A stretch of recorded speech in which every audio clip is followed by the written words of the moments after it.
Sveiki, mīļie skrīdāji! Šodien būs intervija ar karaļkungu un karaļkundzēm, kurās mēs izčibināsim visādas sīkas detaļas. Atradīsim labāko kandidātu no visiem. Pie manis ir Baiva no 11. D klases, un arī viņa kandidē par karalieni. Saki man, kas raisies tavā prātā, kad tu pieteicies? Es saprotu, diezgan daudz izsmeļojušas domas. Tu savā pieteikumā minēji, ka tas mainīs tavu dzīvi. Kas tev pavērties jaunas iespējas, jauni ceļi? Paldies, ļoti izsmeļoši. Tu minēji, ka tu vēlies karali redzēt neiģeri, blondu, ar zilām acīm. Tev viss kārtībā? Paldies! Pie mums Tomas Timermans. Stāsti, kas tev vilināja pieteikties šim titulam? Slava, kāri pēc varas vai kas cits? Kāri pēc varas. Bet tas ir viens no iemesliem. Tā ir gluži nav vienkārši, tāpēc, ka arī klases biedri ieteicis pieteikties un gribēja pamēģināt, uz ko es spējīgs. Tad pārbaudīt savus spēkus, vai tas derīgs par karali. Tieši tā, un ko vispār cilvēki domā. Pieteikumā es lasīju par to, ka tev ļoti patīk taisīt ēst. Vai tu savai karalienei taisīs ēst? Un ko tu viņai taisīs? Lielāko prieku, ko viņi jautās. Es protu ļoti daudz, ko taisīt. Tātad otrdien karaļu un karalienes kronēšana. Mēs varam sarunāt tā, tad tiesi ievēlēts par karali. Tu trešdien visu skolas priekšā uztaisi savai karalienei pusdienas. Vai tu to var apsolīt? Es varu apsolīt. Turēsim Tomasu pie vārda. Un pie manis šodien ir Elīna Petrika no 11. M klases, un viņa arī pretendē uz karalienes titulu. Saki man, tu esi sadarinājusies, ja? Ne pavisam, bet, savā ziņā, jā. Tas tev apsveicu, bet, ja tu gadījumā iegūsi karalienes titulu, protams, tev ir ļoti liels iespējas, ja? Vai viņš nekļūst greizsirdīgs, ka tu tomēr danco kopā ar kādu citu vīrieti un esi viņa rokās? Kļūst greizsirdīgs un pārāk. Un vai tu tiešām vēlies iet uz šo titulu, lai izjauktu jūsu attiecības? Mūsu attiecības nekādā gadījumā neizjūs, jo cilvēks ir saprotošs un viņš zina, ka nekas cits slikts nenotiks. Labi, bet tu riskē nespēlēši tā ruguni. Un vēl tu savā pieteikumā minēji, ka, lai ar tevi komunicētu, ir jāatrod īpaša valoda. Kāda tā ir? Japāņu, angļu, ķīniešu? Kādā? Es domāju tādā ziņā, ka ir jāatrod īpaša pieeja ar manīm, jo ne visi cilvēki atrod kopīgu valodu ar manīm. Katrā ziņā es pats par sevi esmu pārliecināta un es domāju, ka viss būs labi. Tad labi, balsosim par Elīnu. Kā jau mēs visi pazīstam, Filips Ozalinkevičs, pagājušā gada karalis, arī šogad vēlas kļūt par karali. Tātad pastāsti, kas tev šogad motivēja pieteikties atkal kandidēt uz jau tev ieņemumu amatu? Man patīk dabā. Es saskatu dabā egles un daudz kokus, un tas mani tā kā iedvesmo šim titulam. Ja tu kļūsi par karali, tu uzlabosi apkārtējo vidi apkārt Jelgavas valsts gimnāzijai? Jā, es izcirtīšu kokus. Labi, paliksim pie tā. Pieteikumā tu solīji visiem darbu maķītī. Pirmkārt, es rakstīju, ka karaļa titulus varētu iegūt darba maķītī.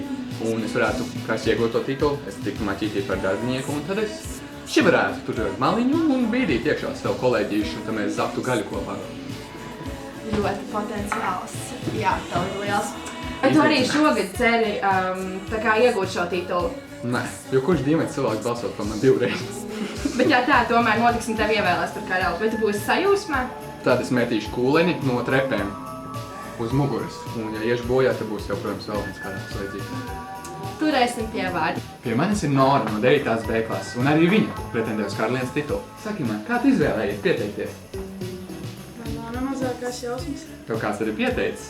Vai ir kāda no jums, kurš tas varētu būt? Vispār nav ne idejas. Un ja tu zinātu, ko tu darītu tam cilvēkam? Atšķirībā kāds būtu rezultāti. Balsojiet par mani. Labi, balsosim par Noru. Jā. Viens no karaļu kandidātiem ir Nils Grinbergs. Lūdzu, iepazīstini ar sevi. Kāpēc tu pieteicies šim titulam? Es pieteicos tāpatās. Nebija īsti Kāds ir tāpatās? Tev kaut kas nestimulē, tā kā tituls, varbūt pēc tam tā kā lielāka atpazīstamība skolā? Tas man īsti neinteresē, vienkārši pieteicos. Tad tu būtu pieklājīgs karalis, ja? Netiecies pēc slavas un varas un Tieši visām tā. tām karaļu lietiņām. Jā. Un ko tu novēlētu saviem konkurentiem? Veiksmi. Es tev novēlu veiksmi. Pie manis ir Raimonds no 11. D klases, un arī viņa kandidē par karalienes titulu. Saki man, kundī, kas tev raisies prātā rakstot šo pieteikumu?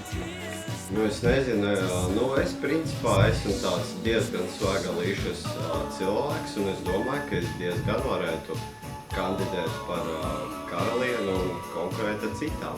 Nu tad uztaisi savu reklāmu, lai tu kļūtu par šo karalieni. Un 10 sekundes tev ir, droši.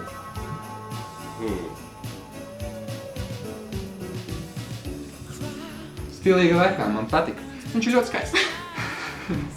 Nu davai, sāk kaut ko, sākšu raudāt. Nu tad balsosim par šo lieni, lai viņa kļūst par karalieni. Pie mums Renārs Botnieks, viens no karaļa kandidātiem. Tātad lūdzu nedaudz pastāst par sevi, kāpēc tu nolēmi pieteikties šim titulam. Nu, es nolēmu pieteikties šim titulam, tāpēc, ka es uzskatu, ka es esmu cienīgs šim titulam tā kā radīts tam. Un tad vēl mani pieteica, tā kā, klases biedri ieteica, lai es arī tā kā Tātad arī tev klases biedri tev uzskata par cienīgu karaļa titulam. Jā. Nu skaidrs. Tavā pieteikumā es lasīju par to, ka tev patīk sportot, tev patīk meitenes. Un par balss karalieni ļoti vēlētos skaistu meiteni, kurai arī ir diezgan sportisks augums. Un varbūt tev jau ir padomā kāda no kandidātēm, kur tu labprāt vēlētos par blakus sev kā par karalieni. Nu, es nezinu, kādas ir kandidāti. Labi, tātad, ja vēlamies, balsojam par Renāru Botnieku. Pie manis ir Terēze no 12. klases. Saki man, kāpēc tu pieteicies? Nu, viennozīmīgi pieteicos, tāpēc, ka tas ir pēdējais gads, un pēdējā gadā ir jāizmēģina pilnīgi visu, ko skolotāji tā kā piedāvā. Jā. Jā, un tu minēji, ja tu iegūsi šo titulu, tavam karalim būtu jābūt ļoti sprādīgam, viņam būtu jādara viss, jā? Karalim jābūt ļoti inteliģentam, viņam ir jāmāk cienīt tā kā savu karalieni un tā kā godāt viņu. Un tā kā tu minēji, tas tavs pēdējais gads ir jāizmēģina viss, varbūt arī izmēģina palikt uz otru gadu tomēr. Vēlreiz Nē, varēs to es noteikti negribētu izmēģināt. Tu jau visu uzvarēji. Paldies tev, Terēze. Jūs esat iepazinušies ar gandrīz visiem kandidātiem. Izvēle tagad ir jūsu rokās. Spied laiku, viņiem pretī vārdiņam, izvēlies, dari savu izvēli, sit, nesit, balso.